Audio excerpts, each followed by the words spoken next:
წინა საარჩევნო რეგიონებში განვითარებულ მოვლენებს ეხმაურებიან არასამთავრობოები. სამოქალაქო სექტორი 10 საარჩევნო ოლქში ოპოზიციური პარტიების წარმომადგენლებზე ზეწოლის შემთხვევებზე ამახვილებენ ყურადღებას, რაც კანდიდატთა მხრიდან პროპორციულ საარჩევნო სიაზე უარის თქმის საფუძველი ხდება.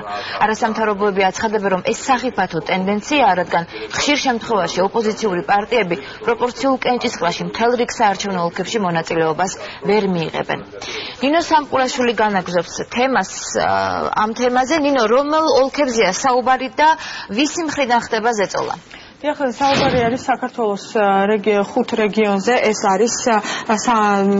არის ქვემო ქართლი, სადაც ყველაზე პრობლემატური არის დმანისი, ასევე ეს არის სამცხე-ჯავახეთი, მცხეთა, მთიანეთი, კახეთი და რაჭა-ლეჩხუმი. როგორც არასამთავრობო ორგანიზაციების წარმომადგენლები აცხადებენ, ის პირები კონკრეტულად, ვინც უარით თქვეს პარტიულ სიებზე, არ აკონკრეტებენ პირებს, ვინც მათზე ზეწოლას ახდენდა, თუმცა მესამე სექტორი აცხადებს იმას, რომ ამ ფაქტებმა მიიღო ტენდენციის სახე უკვე და ამიტომ სამართალდამცველებს თხოვენ, რომ დაიწყოს ფაქტებზე შესაბამისი გამოძიება უწყებათა შორის კომისიის მიმართავენ რეკომენდაციით, რომ მოხდეს ფაქტების შესწავლა და შემდეგ უკვე შესაბამისი რეკომენდაციებით მიმართოს უწყებათა შორის კომისია როგორც სამართალდამცველებს, ისე ადგილობრივ თვითმმართველობებს.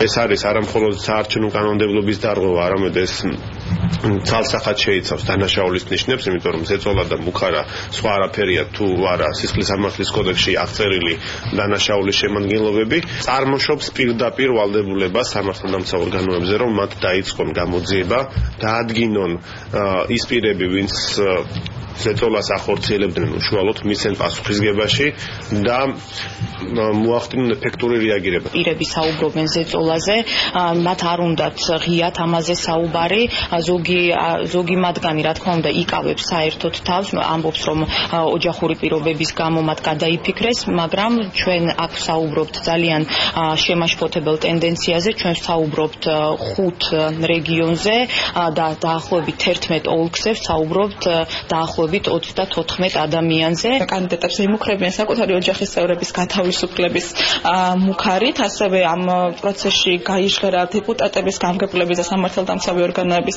წარმომადგენლების სახელებმა, რაც რა ნამდვილად საგანგაშოა და ვფიქრობ, რომ იმ თქვათ მასშტაბების გათვალისწინებით ეს არის ნამდვილად სერიოზული ესე ვთქვათ ტენდენცია.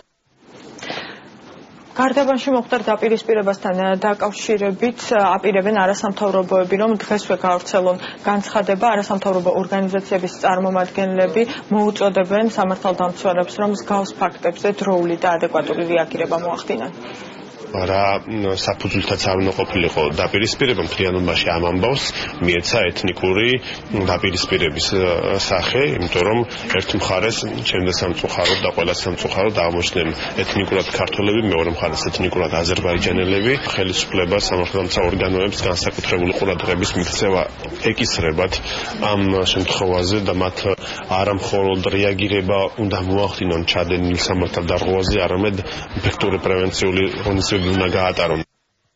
სამთავრობო ორგანიზაციები მოუწოდებენ ოპოზიციურ პოლიტიკურ პარტიებს და ასევე მოქალაქეებსაც, რომ იმ შემთხვევაში თუ იქნება ზეწოლის ფაქტები, დაუყოვნებლივ მათ მიაწოდონ ინფორმაცია, რადგანაც ძალიან ხშირ შემთხვევაში ბევრ ოლქში პოლიტიკური პარტიები თუ მოხდება პროპორციული სიებიდან მოხსნა კანდიდატების ვერ შეძლებენ არჩევნებში მონაწილეობის მიღებას.